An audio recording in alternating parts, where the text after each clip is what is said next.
So here we find ourselves yet again against Turles. Well, that's Amon technically, but we're gonna take on the Turles event. Hope you guys enjoyed. Subscribe if you're new, all that other good stuff. We're gonna take it on, but also this is a showcase for the Angel Goku, the SS2 Goku that has been in the game for quite some time. He actually awakened when SS3 Goku came out, the 120 leader, I believe. Correct me if I'm mistaken. Anyways, he's been in the game for a long time. He's been on banners as well. So people keep asking me and have asked me for a long time to show him off. So that's what we're doing today. That's the focus. And I wanted to take on an AGL specific event. And this one happened to be the only one that was live right now. So here we are. And I also didn't feel like taking on Boss Rush because I know it does get repetitive. I can't deny, like I said, that it's the best way to raid and show a unit in a lot of different scenarios. But it does get repetitive for the viewer and for me. So I'm trying to be, sensitive to that. But anyways, here's the Goku. So when it comes down to this Goku, he offers 3 key at HP and defense, 70%. Solid sub-leader if you care about Battlefield 2.0. By the way, speaking of Battlefield 2.0, I will be dropping sometime really soon a ranking of Dokkan events. And in the top left corner, there'll be a poll. So make sure you guys do look at that poll because I will need that information, that data from you guys. But I actually tweeted out a poll as well.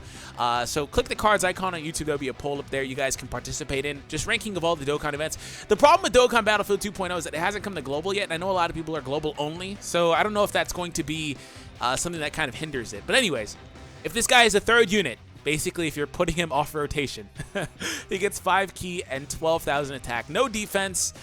He does supreme damage, I believe. I'm going to double check that. But overall, he's okay. And this is why I haven't really used him, because he has to be off of rotation. So he's literally not conducive to a showcase. Because I have to, get him once every 3 turns. And he's got some solid links there. But let's see what he can do here. Hopefully, he shows off a little bit. So we're going to let him attack Mr. Robo guy in the middle. Forgot his name because he's Mr. Unimportant. All right, we're going to go for that. And Bardock, you can have that. Hopefully nobody additionals, unless the Goku wants to additional, that is. All right, so we're going to give you those as well. So he will attack with type advantage. He's going to be in a position where he has support as well. He's going to be this should be really good for him. We don't get this SS3 Bardock support yet because I'm not low enough on HP, but again, hopefully he's able to kind of shine a little bit here. In the meantime, I'm going to pull it up, and in the meantime, while you guys watch, make sure that you guys do make sure, because I just said it a million times, that we hit that like goal. Today's like goal is 1K likes. Make sure you do charge that Spirit Bomb, show support for SS2 Goku and the showcase here today. 630,000 attack is really low. He relied on a crit and didn't hit 1K. That's actually really low, considering that we're on a 170 team. And that, ladies and gentlemen, of course, he'll be better at 100%. He's at 40%. I gave him what I could. I don't really have the tech orbs to spare. But that right there is the issue with flat boosts on a lot of units. Unless they get a crazy high amount, like LR Broly, if they're getting anything below that, it's just not going to help them. This is a 170% attack boost team for this guy. He's on this category, of course. And he could barely muster up that much. But I don't want to kind of sell him short, right? Let's see if I can make him pop off a little bit better. See if he can come through with a bit more damage for me. So we're going to put Tapion there. Well, he's already there anyway. I meant to actually put Bardock there, to be honest, but it's fine. But yeah, let me see if I can kind of make him show off a little bit more. That's what I like to try to do. Also, if you didn't notice, I dropped a lot of units, and I typically do that anyway. So I don't have a lot of units that come in and steal the show. I wanted to make sure the event was still beatable, but I also wanted to make sure that, Goku could get the brunt of the good looks here. So I need to make sure. Actually, you know what? It's a good thing that I didn't kick what's-his-face off of rotation, because Goku's going to be off rotation the whole time, so I'm going to keep my supports on the rotation, as a matter of fact. This is so backwards. This Goku's making me have to play backwards because I'm trying to prioritize him. And his passive literally makes him a character that you run on your team with the express, state of mind, if you will, that he's going to be off rotation. He's not going to be something that you prominently feature. He's just there to be in that last slot as that guy you kind of just put on the team. And that literally, his passive restricts him to being that because he can't be anything else. Because if he's on rotation, he gets no attack boost. It's so weird. I don't really like that mechanic. So here he is again. In fact, before I do the super attack, I just now got this all up. So let's see his passive. Super Saiyan 2 Goku Angel. Supreme damage, and yep, he only gets that boost. Oh, he also offers the leader skill to physical types, but he only gets that boost when he's in the last slot. What's his key multiplier? 135? They low-key really set this guy up for failure. Huh. He's not bad, but it's like, he could be so much better. I don't know. I'm actually kind of disappointed now. At least he gets Fierce Battle. But let's see, like I said, if I can make him pop off for more damage here. He's going to be an interesting unit to get a Dokkan attack with, too, because he can't be in the first slot. So I'm going to have to play really weird. That's why I said this one deserves the likes, man. Because this plays backwards. I have to play so backwards. Okay, Frieza. I have to be really careful, too, because I need to let Turles survive long enough in his tech form so he can go AGL. That's the whole point. That's the whole way this works.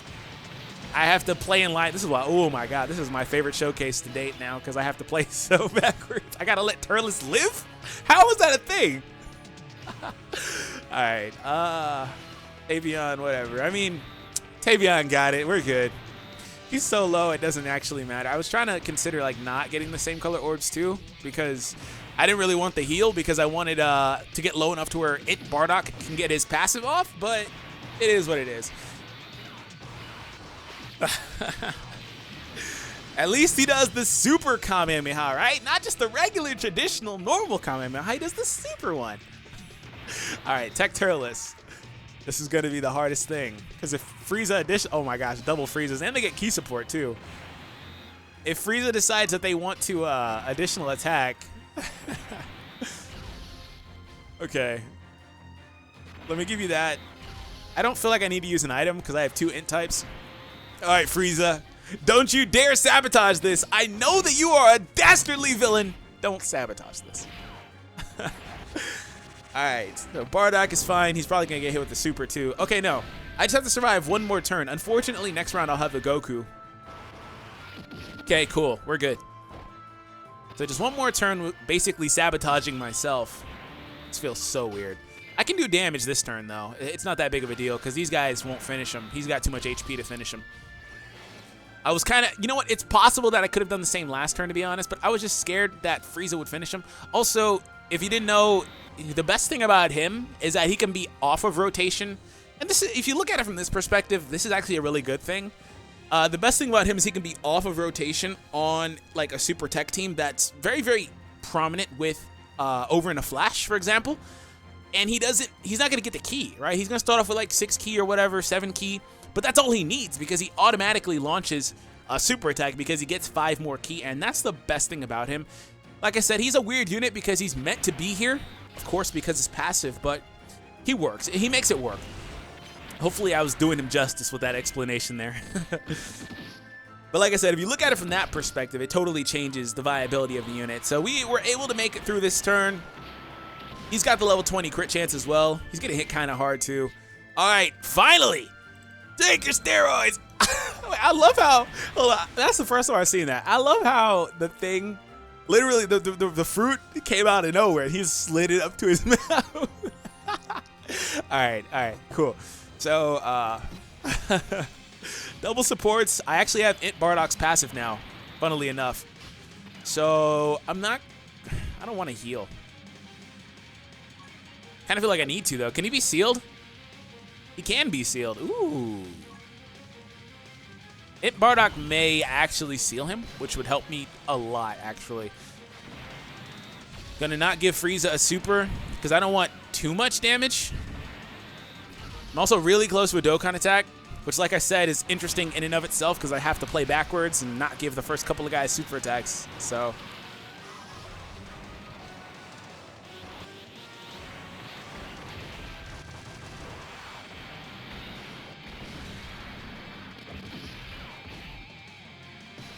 ah, crap! I forgot this was a thing.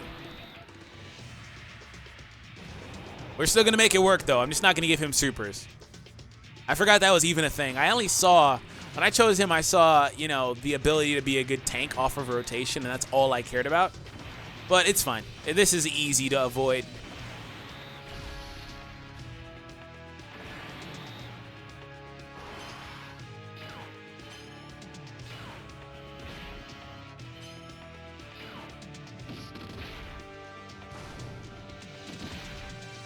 Okay.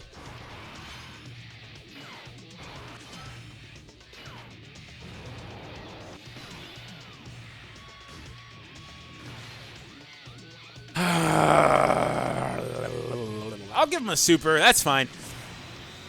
E3, what was that? That was me and the sound of despair.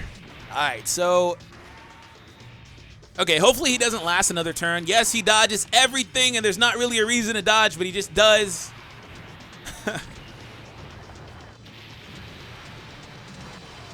Okay, dodges everywhere. Gosh, he's really low. Come on. Damn it, I think he's going to finish him. Freaking hell, Hirudagard. Wow! You! Wow! Damn it, Hirudagard! Good news is, we still at least got a chance to hit him with everything went well until Hirudagard stole the show. The good news is, we were able to still kind of see him in a few different positions. I can surmise that with a critical hit, he probably would have hit about 450-ish, maybe 500,000, which isn't too bad in the last slot, given the circumstance. But keep in mind, like I said, he's meant to be there, so it's fine. On a team that has horrible links, he can super early, which is another thing. You know, that whole super early mechanic isn't something that we see a whole lot anymore, but it always is super good, especially if it has it one of two ways. Because there are units that super early with their key meter being early, like, you know, the STR B-Pan or STR or physical Go Tanks, right, where he gets a 9-key super or whatever. But there are also units that give themselves key. That one is better because they can get their max key multiplier. So he actually is able to get his max power without even needing to get that much key. So he's actually really good. I would say he's worth keeping. I don't know if he's worth the orbs. I don't think I'm going to put orbs into him. I know I can make him hit for 2 million or something, whatever, on some stages in certain positions. I don't think that he's worth all that, though. He's just a, you know, last slot type of unit. Not just gameplay-wise, but just if you need somebody for that last slot on your team because you can't, you know, figure it out. You don't have a unit. You know, you're just undecided. That's where he goes. But again, sorry that Tapion Hirudagard decided to steal the show against Turles, but it is what it is. We still got to see him a bit, and that's why I was talking about too. It's like he's weird to showcase because he's forced to be off of rotation. But if he was on rotation, he would have got literally 0 attack boost. So make sure you do participate in the poll in the top left corner, or top right corner, excuse me.